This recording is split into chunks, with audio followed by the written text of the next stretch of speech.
The quiet town of Bozeman, Montana, rests in the shadow of the Rocky Mountains. In autumn of 2021, the streets were painted with falling leaves, and the crisp air carried the promise of winter. Among the town's 50,000 residents, one young woman stood out, not because of fame or wealth, but because of her kindness and the dream she carried. Her name was Emily Parker. Emily was 26 years old, a graduate student at Montana State University, and a daughter, a sister, and a friend whose presence seemed to light up every space she entered.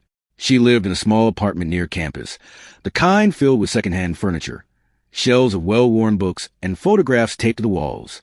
Her home reflected her character, simple, warm, and filled with life. Her passion was environmental science.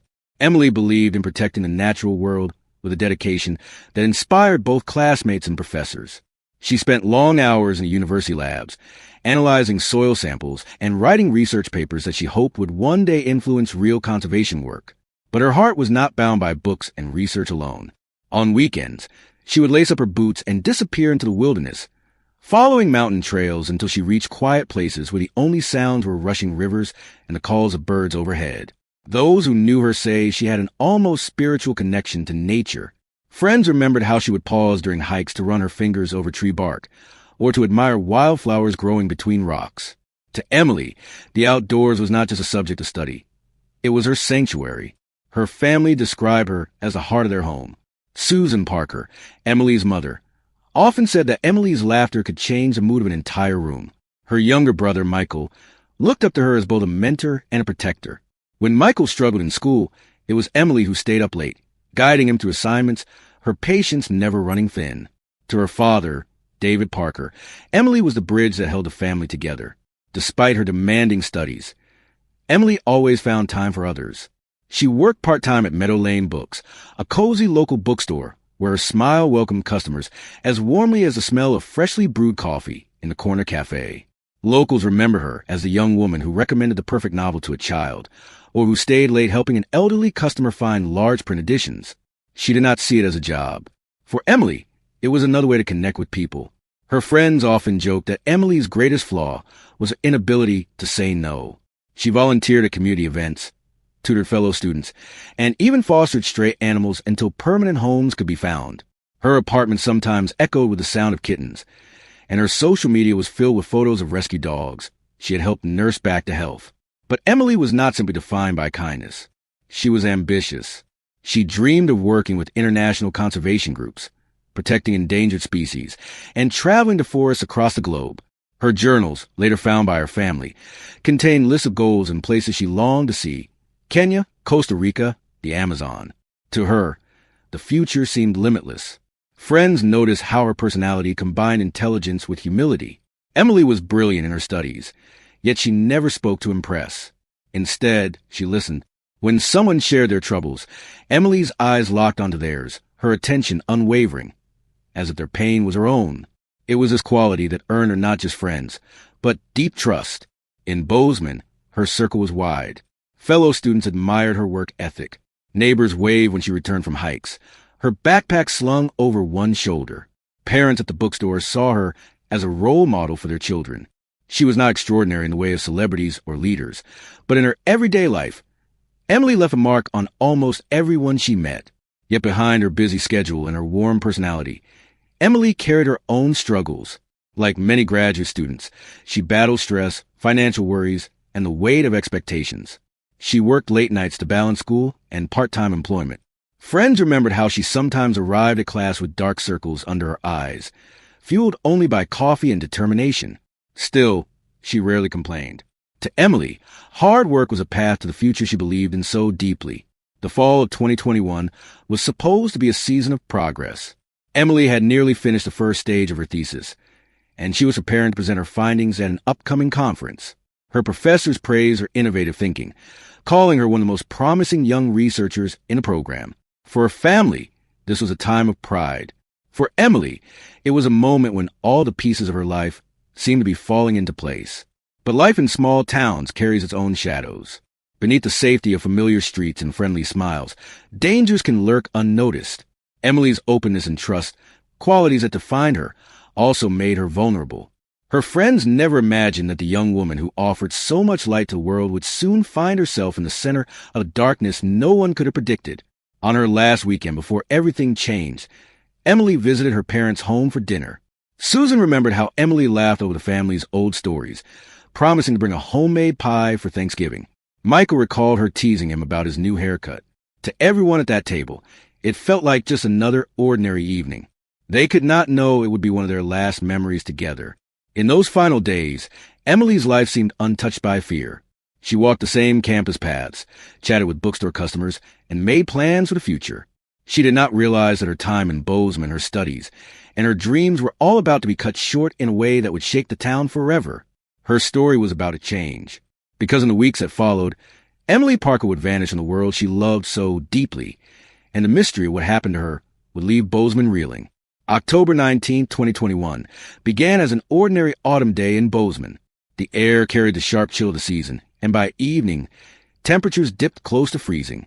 For most residents, the night meant warmth inside their homes. But for Emily Parker, it was just another long evening of work at the university library. She had been preparing for a major presentation, reviewing charts and notes until her eyes grew heavy. At 10:15 p.m., she packed her backpack, waved to a classmate, and stepped into the cold night. The campus was quiet. Lampposts cast yellow pools of light on empty sidewalks. Leaves scraped across the pavement in sudden gusts of wind. Security cameras captured Emily walking toward her car in the university parking lot. She wore a dark green jacket, her hair tied back in a loose ponytail. It was the last confirmed image of her alive. At 10:30 p.m., she texted her mother, "Heading home now. Talk tomorrow." That message would later haunt Susan Parker, replaying in her mind like an unfinished sentence. When midnight came and Emily did not return calls, no one panicked at first. Her friends assumed she had fallen asleep after studying. But by morning, concern turned to fear. At 7:45 a.m., a jogger on the Sourdough Canyon trailhead, a short drive from campus, noticed something unusual. A silver Toyota Corolla sat alone in the gravel lot. Its driver's door was locked, but inside, Emily's backpack rested on the passenger seat. Her phone lay on the console, battery drained. To the jogger, it felt wrong. Cars did not stay overnight at that trailhead. He reported it to authorities. By 9 a.m., deputies from the Gallatin County Sheriff's Office were on scene. The sight chilled them. A young woman's car abandoned in the early morning hours. So close to wilderness, suggested danger. They opened the vehicle and confirmed what everyone feared. The car belonged to Emily Parker. Word spread quickly. By noon, search teams were mobilized. Officers, volunteers, and rescue dogs combed the trail and surrounding woods. Helicopters hovered overhead, their spotlights cutting across the treetops. Flyers with Emily's face appeared in shop windows and on telephone poles. Her parents rushed to Bozeman, hearts heavy with dread. At the trailhead, Susan Parker stood near the park patrol cars, clutching her daughter's photograph, her voice breaking as she asked the same question again and again. Where is she? For days, the search stretched across miles of rugged land. Creeks were dragged. Caves were examined. Dozens of volunteers braved freezing nights with flashlights and hope. But no trace of Emily appeared. Investigators reconstructed her final hours with painful precision. They confirmed her exit from the library at 10:15. They traced her car, leaving the campus parking lot at 10:22. But at some point, she diverted from her route home. Why she stopped at the Sourdough Canyon trailhead remained a haunting question. Did someone lure her there? Did she meet someone she trusted? Or was she forced? Each possibility darkened the atmosphere of the investigation. Detectives scoured security cameras along the main roads. Some footage showed her Toyota heading south out of town, but there was a blind spot between the city streets and the isolated trail. That blind spot became the focus of endless speculation. As days turned into weeks, the hope of finding Emily alive began to fade. Her friends gathered at candlelight vigils, holding each other as prayers filled the night sky. Her professors described her empty seat in class as a void impossible to ignore. On November 6th, nearly 3 weeks after her disappearance, the search came to its tragic end. A group of hunters deep in the Highlight foothills, several miles from the trailhead, stumbled upon a scene that froze them in place. In a clearing, partially hidden beneath fallen branches, lay the remains of a young woman. Deputies arrived quickly, securing the area with tape. Forensic teams worked carefully, documenting every detail before moving the body. Though the scene was heavily disturbed by weather and wildlife, Identification came swiftly. The victim was Emily Parker. News of the discovery spread across Bozeman like wildfire. Strangers wept openly in grocery stores. At the bookstore where she had worked, customers left flowers at the entrance. On campus, her classmates gathered in silence, struggling to comprehend that the woman who had walked beside them only weeks earlier was now gone. The Parker family was shattered. Susan and David released a brief statement through law enforcement. Our Emily was taken from us too soon. She was our joy, our light, and our future. We ask for privacy as we grieve. The investigation shifted from a missing person case to a homicide. Detectives now face a more chilling task, unraveling what happened in those final hours, and who was responsible for cutting short the life of a young woman filled with dreams. Bozeman, once known for its calm streets and mountain charm, was now a town haunted by fear. Parents warned their children to avoid walking alone at night. Students organized escorts to cross campus after dark. Residents locked their doors earlier, wondering if a predator still walked among them. But one question echoed louder than all others. Why Emily? The answer, hidden in evidence yet to be revealed, would take the investigation into darker and more complicated territory. And as detectives pressed forward, the small Montana town braced itself for truths that would prove far more shocking than anyone could imagine. Emily Parker's disappearance was no longer a mystery or chance. It was the beginning of a hunt for a killer. The discovery of Emily Parker's body in the Highlight foothills turned a missing person case into a homicide investigation overnight. For the Gallatin County Sheriff's Office, the pressure was immediate and unrelenting. A young woman had been brutally taken from the heart of Bozeman, and the community demanded answers. Detective Laura Mitchell, newly promoted but seasoned in violent crime cases, was assigned to lead the team. Alongside her was Detective Robert Hale, a veteran officer known for his calm presence and careful eye for detail. Together, they began the difficult process of piecing together Emily's final hours. Their first step was to speak with those who had known her best. Emily's professors at Montana State University describe her as diligent, focused, and without enemies. Her co-workers at Meadow Lane Books echoed the same sentiment. She was kind, approachable, and never spoke ill of anyone. Friends painted a picture of a young woman who carried no grudges and kept her circle of trust open. But as every investigator knows, even the brightest lives carry shadows. Attention quickly shifted to Daniel Ross, Emily's ex-boyfriend. Daniel was a 28-year-old local mechanic. The couple had dated for 2 years before ending their relationship 6 months earlier. Friends said the breakup had been messy. Daniel wanted to reconcile, but Emily had moved on. Arguments were overheard in public, and once, a neighbor reported seeing Daniel outside Emily's apartment late at night. Detectives interviewed him at his shop. Daniel appeared nervous, his hands trembling as he spoke. He insisted he had nothing to do with Emily's disappearance, claiming he had been home alone on the night she vanished. His alibi was weak, with no witnesses to confirm his whereabouts. Investigators noted his agitation, his avoidance of eye contact, and the way his voice cracked when Emily's name was mentioned. Still, suspicion alone was not evidence. To build their case, detectives turned to Emily's phone records. The last message she sent, heading home now, talk tomorrow, offered no clue to danger. Call logs showed no unusual activity. GPS data placed her near the Sourdough Canyon trailhead at 10:45 p.m., but then the signal stopped. Whether her phone was turned off or destroyed remained unclear. Meanwhile, the town of Bozeman became a maze of whispers and rumors. In diners, grocery stores, and gas stations, people speculated about what had happened. Some insisted Daniel was guilty. Others claimed to have seen a stranger's vehicle lurking near the trailhead. Fear grew. Mothers refused to let daughters walk alone after dark. Every unfamiliar face became a possible suspect. Detectives worked tirelessly to chase down every lead. They canvassed neighborhoods near the trail, knocking on doors, asking residents if they had noticed anything unusual that night. Some recalled hearing the sound of a vehicle engine around midnight, but no one could describe the driver. Others mentioned a man in a hooded sweatshirt seen walking near the trail earlier that week. Each account added layers of confusion rather than clarity. Specialized teams joined the effort. Cadaver dogs were deployed again to sweep the woods, searching for trace scents of clothing or objects that might have been left behind. Divers scoured nearby creeks, hoping for discarded evidence.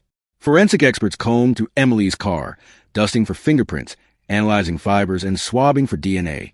The results were maddening. Every sample collected either belonged to Emily herself or was too degraded to identify.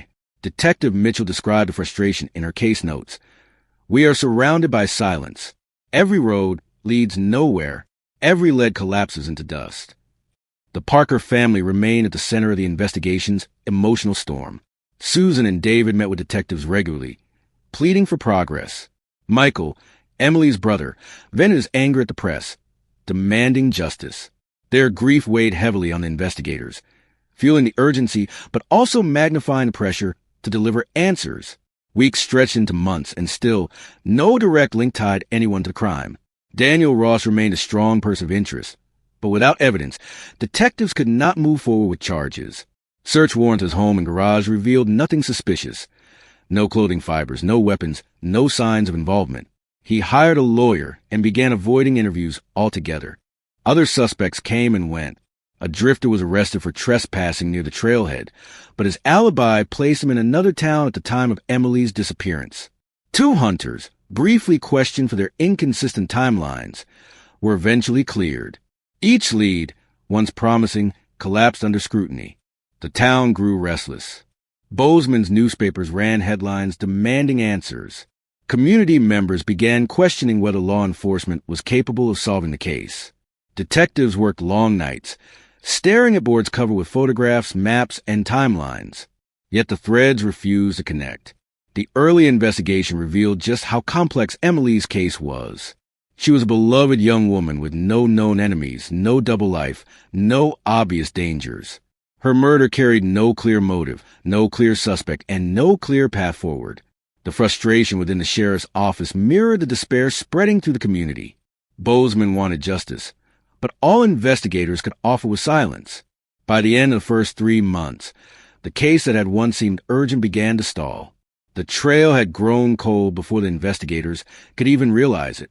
And with every passing day, the truth of what happened to Emily slipped further into the shadows. Bozeman, Montana, had always been described as a place where neighbors left their doors unlocked and strangers waved on quiet streets. But after Emily Parker's body was found, that image of safety shattered overnight. The community was shaken to its core, and at the heart of it stood the Parker family, who were now facing the unimaginable. Susan Parker, Emily's mother, became the voice of grief and determination. Standing before cameras with trembling hands, she begged for answers. My daughter was kind, she was loved, and she deserved so much more than this. Please, if anyone knows anything, speak up. Her words carried through living rooms, across radio stations, and into the hearts of thousands. Each plea felt like a dagger to those listening, because everyone knew how deeply Emily had been cherished. Vigils soon followed. On chilly October nights, residents gathered in front of the town courthouse. Hundreds stood together, candles glowing against the darkness. Emily's friends spoke of her gentle spirit, her laughter echoing in the mountains she loved to hike. Her professors remember her passion for protecting the environment, her dreams of changing the world. For many, it felt as though a light had been extinguished far too soon, leaving only shadows behind. Across Bozeman, Emily's photograph was everywhere, on flyers taped to shop windows, pinned to bulletin boards, and posted online. Local businesses joined the movement. Coffee shops placed jars on their counters, raising funds for search teams and for the Parker family. Restaurants donated portions of their earnings to help keep the investigation alive. The town, once defined by its quiet pace, was now pulsing with urgency, united by one question: who had done this to Emily? But with unity came fear. Parents no longer allowed their daughters to walk home alone. Doors that had once stayed unlocked at night were now bolted and barred. People glanced over their shoulders, suspicious of neighbors they had known for years. Bozeman was a small town, and the thought that Emily's killer might still be among them was almost too much to bear. Reporters flocked to the city, covering every development. Outside the Parker home, cameras lined the sidewalk, capturing raw moments of sorrow. Susan often appeared, her face etched with exhaustion but her voice steady, determined to keep her daughter's story alive. Emily's father, David Parker, spoke less often, but when he did, his words were quiet and heartbreaking. No parent should ever have to bury their child. We just want justice. Friends of Emily found themselves trapped in grief. Some admitted they could not sleep, without nightmares. Others confessed that they no longer felt safe in the town they once called home. One close friend, Jessica, broke down during a local interview. She was supposed to be in my wedding. She was supposed to live her dreams. Now she is gone, and all we have left are memories. Her tears reflected the pain of an entire generation in Bozeman, robbed of someone who had symbolized hope. The Parker family turned their mourning into action. Susan organized marches through downtown, urging the community not to let Emily's case fade. We cannot let this happen again. We cannot let her death be forgotten. Those words echoed through church halls, schools, and town meetings. Bozeman was grieving, but it was also angry. People wanted justice, and they wanted it now. Despite their efforts, the weeks stretched on with no arrests, no clear answers, and no closure. Flyers began to curl from the cold autumn air. Candles melted into puddles of wax, and prayers seemed to drift unanswered. The Parkers held on to hope, but each passing day felt heavier than the last.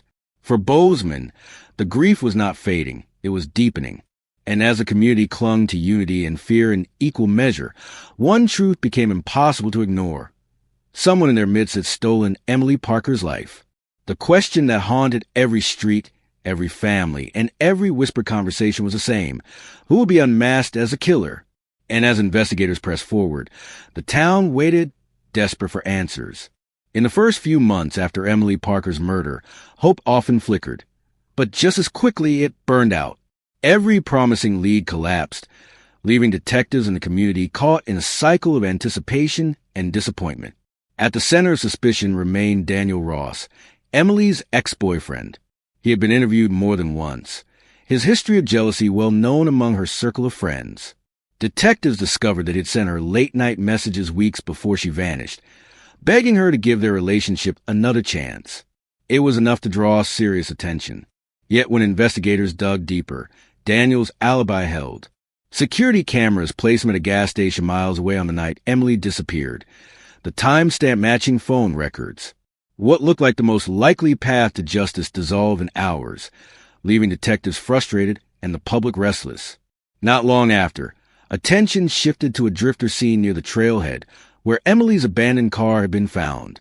He was a stranger to town, a man with no steady address, whose scruffy appearance and quiet demeanor raised immediate suspicion. Residents whispered that he matched the description of someone lurking near the bookstore where Emily worked. Deputies tracked him down and questioned him intensely. For a moment, it felt as if the case might break wide open. But the drifter was cleared. His fingerprints did not match anything at the scene, and bus station records showed he had left Bozeman the night before Emily disappeared. Another lead collapsed. Then came the hunters. Two men admitted they had been near the same stretch of woodland where Emily's body was eventually found. Their alibis were shaky, their statements inconsistent. At first, detectives believed they had caught them in a lie. Rumors spread fast. Were these men hiding something sinister? But within weeks, the investigation unraveled again. The men were indeed hunting, but their times were confused due to alcohol. Their story checked out. Once again, suspicion faded into nothing. With each false lead, the community's faith in law enforcement began to erode. Months of searching, interviewing, and analyzing seemed to circle back to the same haunting void. No answers. Candlelight vigils turned into tense town meetings, where residents demanded results. Parents, frightened for their children, asked how a killer could walk freely while detectives stumbled through dead ends.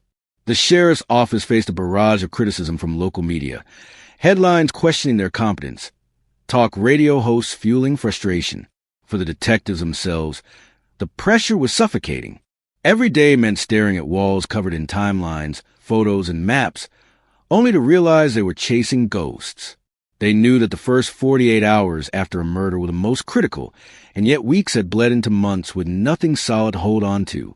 Leads went cold before they could even take shape. Tips from the public piled in, some malicious, others well-meaning, but nearly all useless. Rumors spiraled across Bozeman. Was Emily targeted by a stranger, a drifter who vanished before anyone noticed? Or had someone close to her harbored a secret darkness, blending in while the town searched for a shadow? Neighbors eyed one another with suspicion. Friendship strained under the weight of whispered theories. The once peaceful community was now divided by fear and mistrust. The Parkers suffered most of all. They sat through every false lead, every rumor, every broken promise. Susan Parker's face, once lit with determination, now showed exhaustion. She admitted privately to friends that she feared her daughter's killer would never be caught. David Parker grew more withdrawn, speaking less at vigils, his silence heavy with despair. By the end of winter, hope in Bozeman had grown thin. Each so-called breakthrough ended the same way, in silence and disappointment, in another folder closed with no answers inside. The town clung to the belief that justice would come, but in the quiet of their homes, many wondered if Emily's case would remain another tragic unsolved mystery. And yet, even as faith faltered, detectives pressed on. They knew that somewhere, hidden among lies, half-truths, and forgotten details, was a thread that could unravel everything. All they had to do was find it. The case was not dead, only dormant, and the most shocking revelations were still to come. By the spring of 2022, the Parker case had slipped into the shadows of unsolved files. What began with urgency, headlines, and daily updates had slowed into silence. The investigation that once consumed the Gallatin County Sheriff's Office now sat in boxes on metal shelves. Photographs of Emily Parker, soil samples, fibers, and phone records gathering dust under fluorescent lights. Detectives who had poured themselves into the case were reassigned to fresh crimes. A burglary spree across the county, narcotics trafficking along the interstate. These demanded immediate attention. Slowly, Emily's murder was spoken of less inside the station. Her file marked pending review. For Susan Parker, that phrase felt like a knife twisting. Pending review meant forgotten. Pending review meant her daughter's voice might never be heard again. The Parker family lived in the hollow ache of absence. Birthdays passed with an empty chair at the dining table. On Emily's 27th birthday, Susan baked the chocolate cake her daughter had loved since childhood, placing candles on top that were never blown out. David Parker excused himself halfway through the evening, unable to sit in the quiet where laughter should have been. Holidays grew heavier. Christmas morning, once filled with Emily's excitement and carefully chosen gifts, became unbearable. Susan sat by the window, clutching the scarf Emily had knitted for her years before, staring at falling snow. Each snowflake reminded her of the Montana winters her daughter adored. Hikes through white landscapes, hot cocoa after long walks, photographs of frozen rivers on her camera. The beauty of winter had turned cruel, a season that only deepened her loss. Susan refused to stay silent. She wrote letters to state officials, pleading for renewed attention to the case. She called the sheriff's office weekly, her voice trembling with frustration as she asked for updates that rarely existed. Some deputies avoided answering her calls, knowing they had no progress to offer. Others listened in silence, their own guilt heavy as they admitted the trail had gone cold. Bozeman itself began to heal outwardly, but under the surface, scars lingered. Flyers faded on community boards. Candlelight vigils became less frequent. Families locked their doors earlier, but daily life moved forward.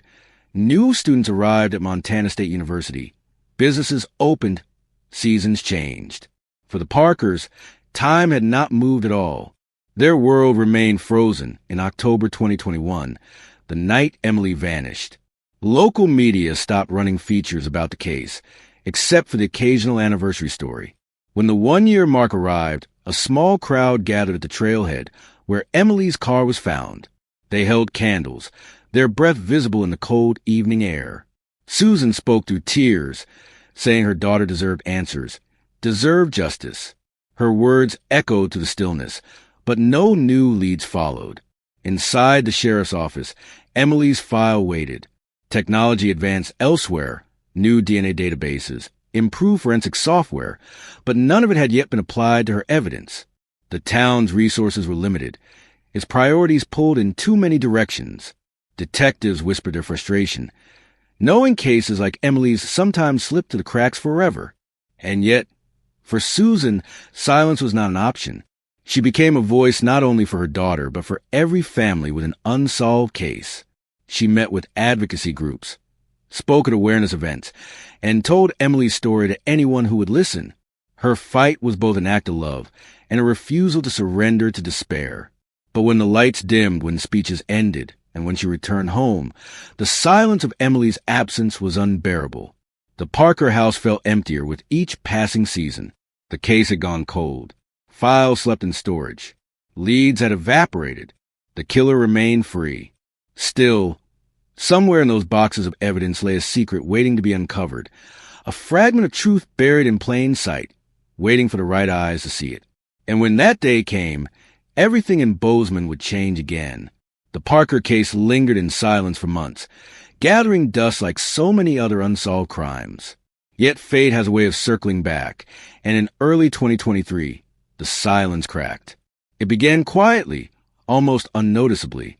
A new forensic initiative swept across Montana, part of a nationwide push to re-examine cold cases with advanced technology. The Gallatin County Sheriff's Office submitted several old files for review, and among them was Emily Parker's. For years, investigators had believed the evidence held little promise. Clothing fibers, soil samples, faint traces collected from the scene. But in the hands of a modern lab, what was once overlooked now spoke. Technicians at a state-of-the-art facility in Missoula carefully retested Emily's clothing. Using next-generation DNA sequencing, they searched for even the smallest fragment of genetic material. What they found stunned them. Hidden in the folds of her jacket was a partial profile, so faint it had gone undetected by earlier methods. This was no longer a smudge lost in the background. It was evidence with a voice. For the first time in 2 years, there was something new, something alive. The DNA fragment was uploaded into CODIS, the national database. Weeks of waiting followed as analysts cross-checked millions of profiles. Then, on a cold February morning, the call came. There was a hit. At the same time, another piece of evidence stirred back to life. During a records audit, a technician discovered an old hard drive in storage, labeled only with a date from 2021. It contained surveillance backups from a gas station near the trailhead where Emily's car was found. The footage had been dismissed years earlier as too dark, too blurry. Yet, when digital specialists enhanced the images with new software, shadows sharpened into shapes. There was a vehicle, grainy but visible, parked near Emily's car in the early hours of the morning. Headlights flickered, then cut out. A figure moved briefly in the glow before vanishing into the trees. The timestamp matched the window when Emily had disappeared. Together, these fragments, DNA and video, wove a new thread of possibility. Detectives felt the shift immediately. Files that had gathered dust were reopened.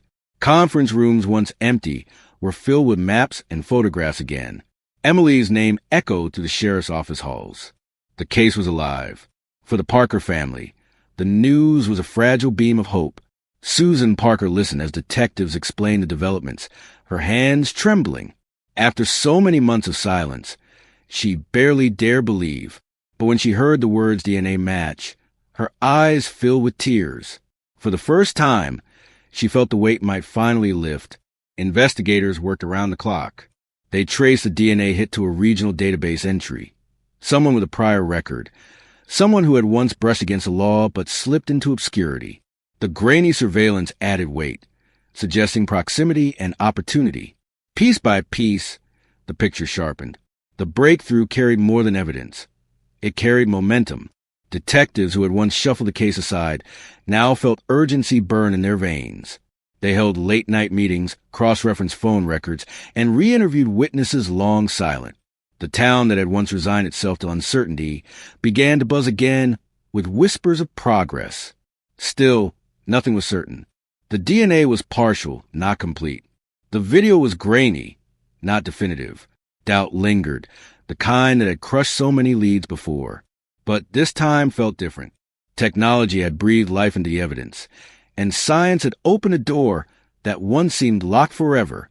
By March, the investigation reached a tipping point. Detectives prepared search warrants, armed with their new findings. The suspect, once a name buried in old notes, would soon come into sharp focus. Bozeman, Montana, did not yet know it, but the truth was about to shake the town to its core. The breakthrough was only the beginning. The real storm had yet to arrive. By the time the new DNA profile surfaced, the Gallatin County Sheriff's Office needed fresh eyes. The case was reassigned to Detective Laura Mitchell, a woman whose name was whispered with both respect and caution. Laura was known for her relentlessness. She had solved cases that colleagues had abandoned, driven not by glory, but by empathy for families left in the dark. At 40, with a quiet intensity in her gaze, she had made a career of seeing what others had missed. When the Parker file landed on her desk, she did not see another stack of cold documents. She saw a young woman with a future stolen, a grieving family still searching for light, and a community left with unanswered questions. She told herself on the first night, "I will not let this case die here." Laura started where most detectives would not, by walking the streets of Bozeman again. She drove to the trailhead where Emily's car had been found, standing under the same dim streetlights that had flickered 2 years earlier. She studied the silence of the place, picturing Emily stepping out her car, picturing the darkness that swallowed her. Then came the interviews. Laura went back to Emily's friends, professors, and co-workers. She listened carefully, not just to words but to pauses, hesitations, the subtle discomforts that earlier investigators had dismissed. Over and over, one detail returned: a truck. Friends recalled Emily mentioning a white pickup that had followed her once after work. It had been shrugged off as paranoia back then. But now, with the gas station footage in hand, Laura paid attention. The surveillance clip, grainy and blurred, showed headlights switching off, then the outline of a vehicle. With enhanced software, Laura studied the frame for hours. The boxy silhouette was unmistakable. It was a white pickup. Cross-referencing DMV records, Laura narrowed it down to a handful of registered vehicles in the county. One name made her pause: Mark Reynolds, 42, a construction worker who lived on the outskirts of town. His record was troubling. Years earlier, he had been charged in a domestic violence case that was later dropped when the victim refused to testify. There were whispers of bar fights, aggressive outbursts, and neighbors who quietly described him as unstable. Laura pulled his old interview notes from 2021. He had been questioned briefly. His alibi accepted at face value. He claimed he'd been working late at a job site the night Emily vanished. Yet as Laura studied the transcript, small inconsistencies appeared. He had first said he was with co-workers, then later mentioned being alone. His timeline wavered. Detectives back then had let it slide. Laura did not. She visited the job site records. Timesheets were incomplete, signatures messy. Several co-workers admitted, when pressed again, that they had not actually seen Reynolds the entire evening. One even recalled that his white truck had been absent for hours. What had once seemed like a firm alibi now cracked under Laura's relentless questioning. At night, Laura kept Emily's photograph pinned above her desk. She reread the case notes, hunting for overlooked fragments. Fiber evidence on Emily's jacket, soil samples that match construction sites, phone records with unexplained gaps. Slowly, a pattern emerged, each piece aligning with Reynolds. Her obsession grew. She drove past Reynolds' home, noting the same white pickup parked his driveway, its paint chipped, its bed rusted with years of heavy labor. She imagined Emily's fear if this truck had pulled up behind her on that October night. But Laura knew suspicion was not enough. She needed proof strong enough to withstand scrutiny. The partial DNA profile was her key. She obtained a warrant to collect Reynolds' DNA, watching as the swab was sealed and sent to the lab. Days stretched into weeks. Every hour waited with anticipation. When the results came back, Laura held the envelope with shaking hands. The partial match strengthened. Mark Reynolds could not be ruled out. Statistically, the odds pointed directly at him. Combined with the surveillance, the broken alibi, and his history of violence, the case against him began to solidify. Laura presented her findings to the sheriff's office. Some colleagues remained cautious, wary of pinning hopes on a case that had betrayed them so many times before. But Laura's voice was steady. "This man has been hiding in plain sight," she said. "And Emily Parker deserves justice." Her obsession had transformed into determination. For the first time, the pieces of Emily's murder pointed to a name, a face, a man who had thought he had slipped away. But the path ahead was fraught with risk. Confronting Reynolds would not be easy. He was unpredictable, volatile, and perhaps desperate to keep his secret buried. The hunt was narrowing, the truth closing in, And soon, the entire town of Bozeman would learn the shocking identity of Emily Parker's killer. For years, Mark Reynolds had blended into the fabric of Bozeman. To most, he was a reliable handyman. The man you call when your fence needed fixing or when your roof leaked after heavy snow. He lived a quiet life on the outskirts of town, rarely drawing attention to himself. But beneath that ordinary surface, Reynolds carried a history of violence. Old court records revealed charges of assault. Neighbors whispered his temper, and women who had once crossed his path remembered his unsettling persistence. Now, in 2023, he stood at the center of the Parker case. Detective Laura Mitchell had gathered the evidence carefully. The partial DNA match from Emily's jacket, the grainy but damning footage of his white pickup, and the cracks in his alibi. When she knocked on his door with a warrant in hand, the mask of the trusted handyman began to fracture. Reynolds looked older than his years, his face worn by hard labor and harder living. His eyes flickered with unease as deputies searched his home, bagging work boots, jackets, and tools for forensic testing. Still, he denied everything.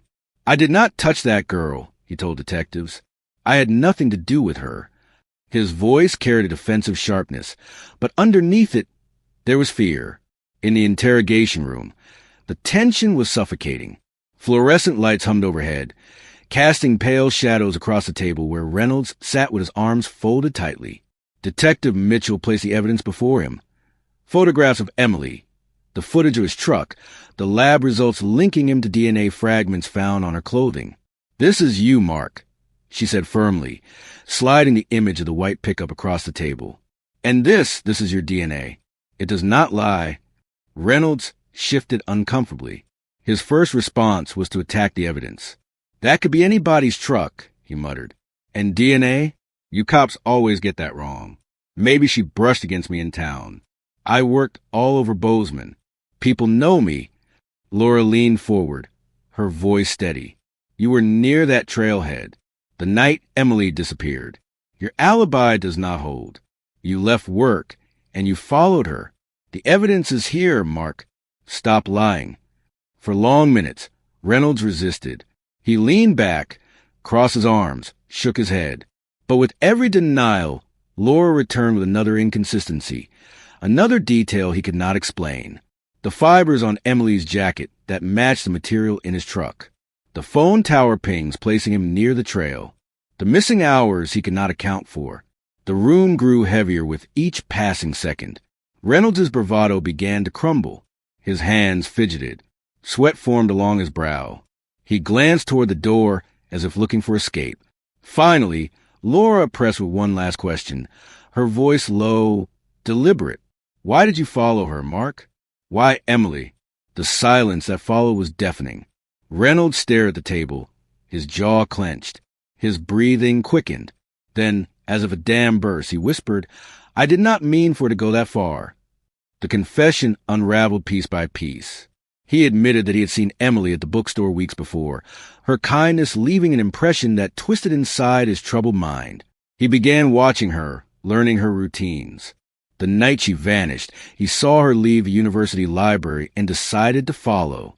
His truck idled near the trailhead as she pulled in, unaware she was being hunted. Reynolds described how he confronted her, how anger and obsession collided in that dark moment. He grabbed her, pulled her into the woods, ignoring her pleas. He confessed to striking her, silencing her screams. Panic consumed him afterward.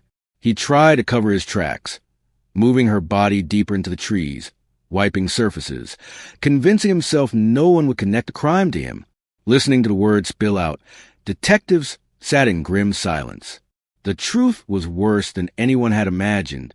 Emily's final hours were filled with terror, and the man who once walked freely among his neighbors had been her killer all along. When the confession was complete, Reynolds slumped his chair, his face hollow. "I never wanted it to happen like that," he muttered, but his words carried no weight. The room remained still, every person inside knowing that justice had finally caught up with him. Detective Mitchell gathered the files, her expression unyielding. "You took her life, Mark, and now you will face the consequences." With that, deputies escorted him out, his wrists bound in steel cuffs. The man once trusted to fix broken things had destroyed a life instead, and now his own freedom was broken beyond repair. News of the arrest spread through Bozeman like wildfire. Residents were stunned that the man they had waved to on mornings, the handyman who worked on their porches and fences, had been living with such a dark secret. For the Parker family, the moment brought a mix of relief and devastation.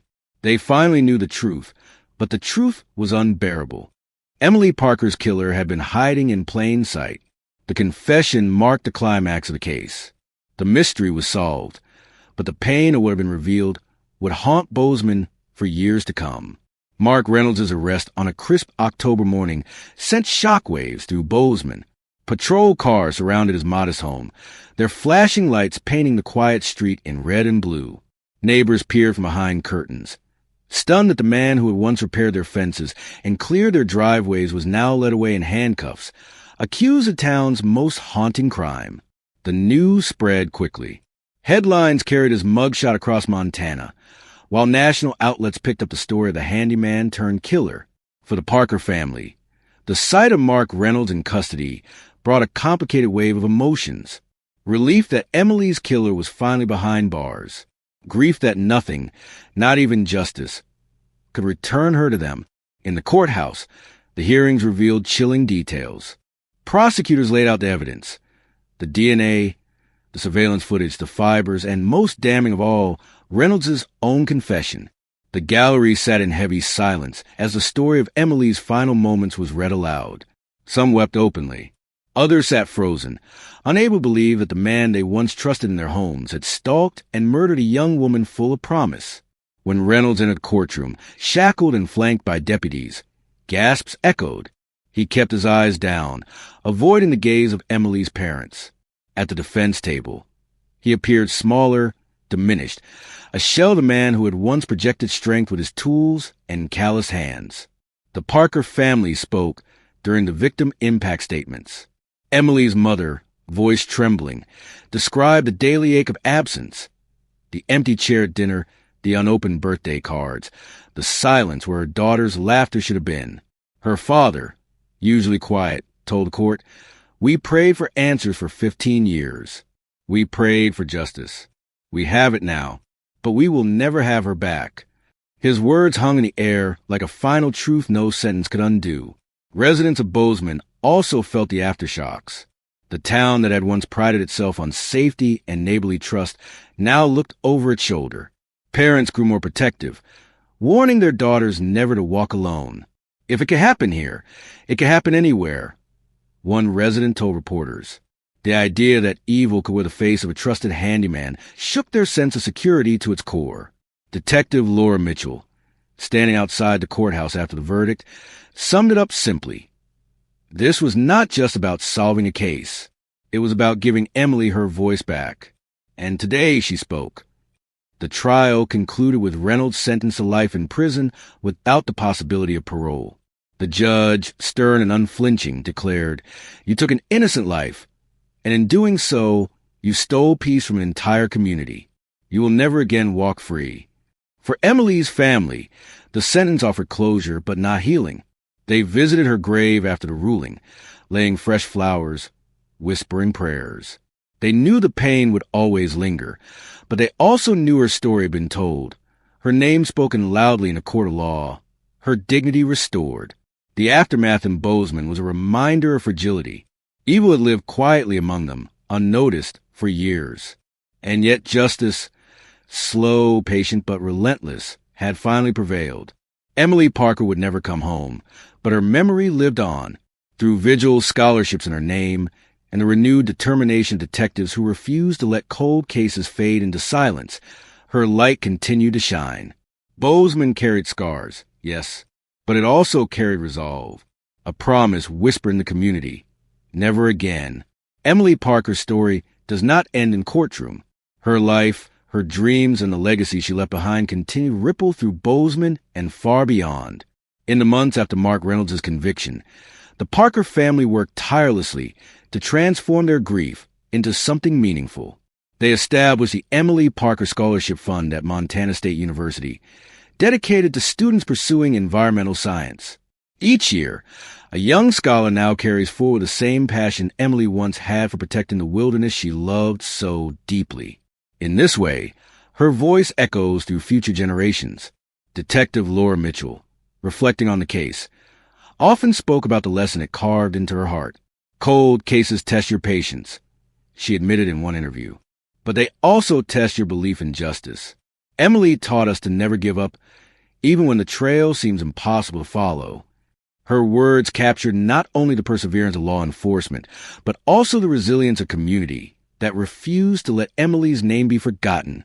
Forensic experts also noted how the case symbolized a turning point. The partial DNA profile, once invisible to older technology, became the key that unlocked the truth. It reminded investigators everywhere that science continues to evolve, and with it, the chances of justice grow stronger, even for those silenced years before. In Bozeman, the candlelight vigils never truly ended. Every October, townspeople gather at the trailhead where Emily's car was found. They light candles, share memories, and remind one another that their town will not be defined by fear, but by unity. For Emily's mother, these gatherings are both painful and healing. "I see her in every flame," she whispered once, "and I see hope." The story leaves us with powerful truth. Life is fragile. Safety is never guaranteed. But community, love, and determination can turn even the darkest chapters into lessons of strength. Emily's case is a reminder that behind every statistic, behind every headline, is a human life, a daughter, a friend, a dreamer. Though sorrow lingers, closure's been found. Emily Parker's light continues to shine, not only in the mountains she loved, but in the hearts of those who carry her memory forward. And as the final reflection fades, one message remains clear: never give up hope.